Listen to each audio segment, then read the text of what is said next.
ಪಾಪ ಶಿವಮ್ಮ ಅಂತ ಅಜ್ಜಿ 103 ವರ್ಷ ಅಂತೆ. ಆ್ಯಕ್ಚುಲಿ ನಾನು ಫೋನಲ್ಲಿ ಮಾತಾಡ್ತಾ ಇಲ್ಲಿ ಹೊರಗಡೆ ನಿಂತಿದ್ದೆ. ಅಷ್ಟೊತ್ತಿಗೆ ಆಟೋದಲ್ಲಿ ಯಾರೋ ಇಬ್ಬರು ಬಂದರು, ಯಾರೋ ಗುರುತು ಪರಿಚಯ ಇರಲಿಲ್ಲ. ಗೇಟ್ ಹತ್ರ ಬಂದ್ರಲ್ಲ ಅಂತ ಕೇಳಿದೆ. ನಿನ್ನನ್ನೇ ಮಾತಾಡ್ಸ್ಕೊಂಡು ಹೋಗೋಕ್ಕೆ ಬಂದೆ ಅಮ್ಮ ಅಂತ ಹೇಳಿದರು. ಅದೇ ನನಗೆ ಏನು ಹೇಳಬೇಕು ಅಂತ ಗೊತ್ತಾಗ್ತಿಲ್ಲ.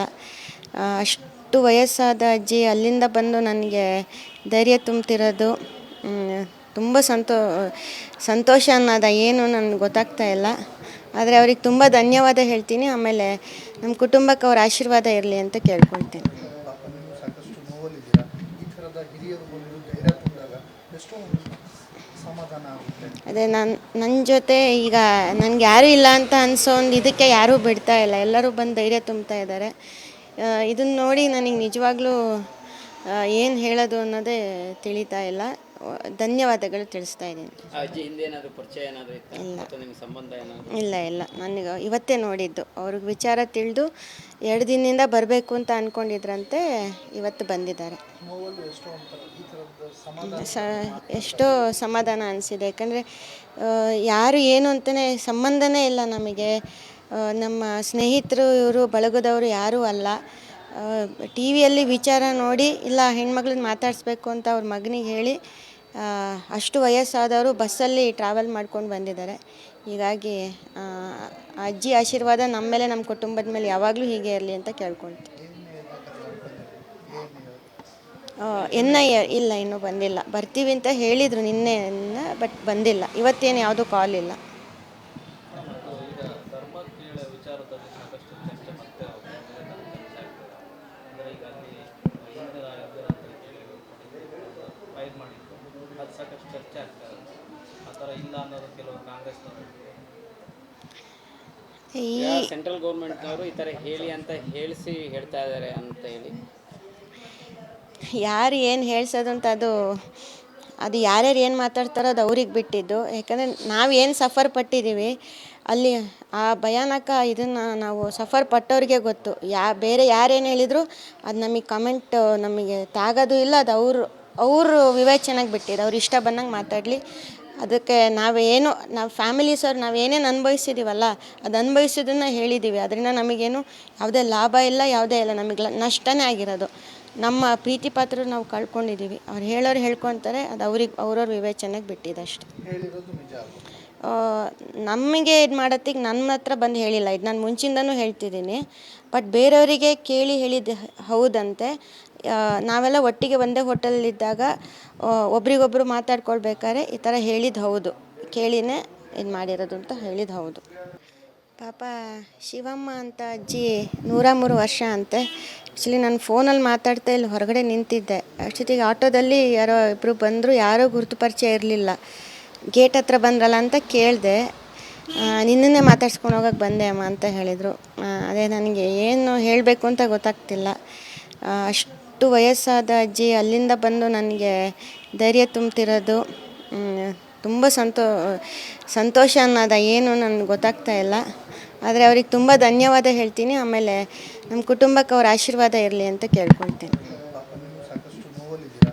ಈ ಥರದ ಹಿರಿಯರು ಬಂದು ಧೈರ್ಯ ತುಂಬಿದಾಗ ಎಷ್ಟೋ ಒಂದು ಸಮಾಧಾನ ಆಗುತ್ತೆ. ಅದೇ ನನ್ನ ಜೊತೆ ಈಗ ನನಗೆ ಯಾರೂ ಇಲ್ಲ ಅಂತ ಅನಿಸೋ ಒಂದು ಇದಕ್ಕೆ ಯಾರೂ ಬಿಡ್ತಾ ಇಲ್ಲ, ಎಲ್ಲರೂ ಬಂದು ಧೈರ್ಯ ತುಂಬ್ತಾ ಇದ್ದಾರೆ. ಇದನ್ನು ನೋಡಿ ನನಗೆ ನಿಜವಾಗ್ಲೂ ಏನು ಹೇಳೋದು ಅನ್ನೋದೇ ತಿಳಿತಾ ಇಲ್ಲ.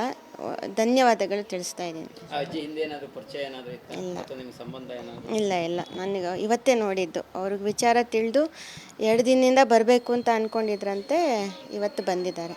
ನೋವಲ್ಲಿ ಎಷ್ಟೋ ಒಂಥರ ಈ ಥರದ ಸಮಾಧಾನ ಎಷ್ಟೋ ಸಮಾಧಾನ ಅನಿಸಿದೆ. ಯಾಕಂದರೆ ಯಾರು ಏನು ಅಂತಲೇ ಸಂಬಂಧನೇ ಇಲ್ಲ ನಮಗೆ. ನಮ್ಮ ಸ್ನೇಹಿತರು ಇವರು ಬಳಗದವರು ಯಾರೂ ಅಲ್ಲ. ಟಿ ವಿಯಲ್ಲಿ ವಿಚಾರ ನೋಡಿ ಇಲ್ಲ ಹೆಣ್ಮಗಳನ್ನ ಮಾತಾಡಿಸ್ಬೇಕು ಅಂತ ಅವ್ರ ಮಗನಿಗೆ ಹೇಳಿ ಅಷ್ಟು ವಯಸ್ಸಾದವರು ಬಸ್ಸಲ್ಲಿ ಟ್ರಾವೆಲ್ ಮಾಡ್ಕೊಂಡು ಬಂದಿದ್ದಾರೆ. ಹೀಗಾಗಿ ಅಜ್ಜಿ ಆಶೀರ್ವಾದ ನಮ್ಮ ಮೇಲೆ, ನಮ್ಮ ಕುಟುಂಬದ ಮೇಲೆ ಯಾವಾಗಲೂ ಹೀಗೆ ಇರಲಿ ಅಂತ ಕೇಳ್ಕೊಳ್ತೀನಿ.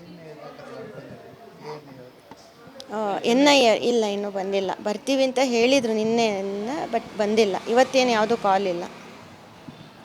ಈಗ ಧರ್ಮಕೀಳ ವಿಚಾರದಲ್ಲಿ ಸಾಕಷ್ಟು ಚರ್ಚೆ ಮತ್ತೆ